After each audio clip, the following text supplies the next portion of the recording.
सारा से परमेश्वर के वादे पर विश्वास रखो।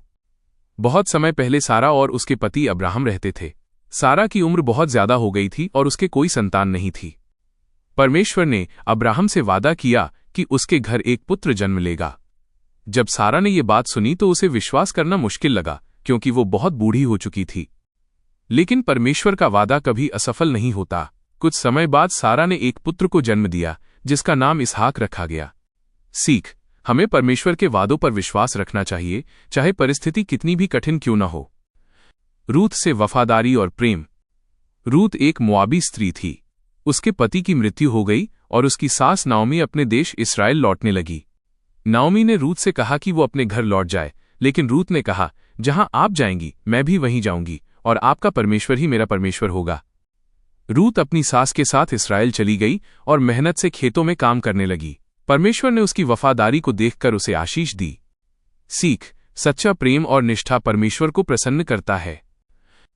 एस्टर से साहस और विश्वास। एस्तेर फारस की रानी थी। उस समय एक दुष्ट व्यक्ति हामान ने यहूदियों को नष्ट करने की योजना बनाई। जब एस्तेर को ये बात पता चली तो उसे अपने लोगों को बचाने के लिए राजा के सामने जाना पड़ा। लेकिन बिना बुलाए राजा के पास जाना बहुत खतरनाक था। फिर भी एस्तेर ने साहस किया और कहा, यदि मैं नाश भी हो जाऊं तो भी मैं जाऊंगी। उसके साहस के कारण यहूदियों की जान बच गई।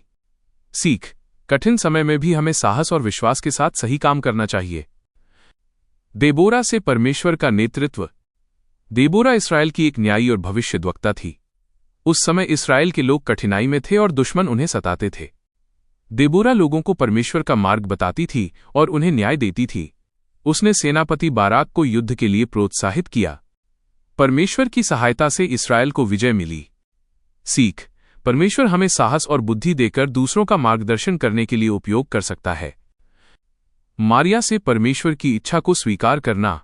मरियम एक साधारण और विनम्र लड़की थी। एक दिन स्वर्गदूत ने आकर उसे बताया कि वह परमेश्वर के पुत्र यीशु को जन्म देगी।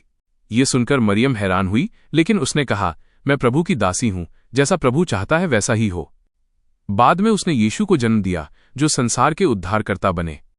सीख: हमें परमेश्वर की इच्छा को नम्रता से स्वीकार करना चाहिए।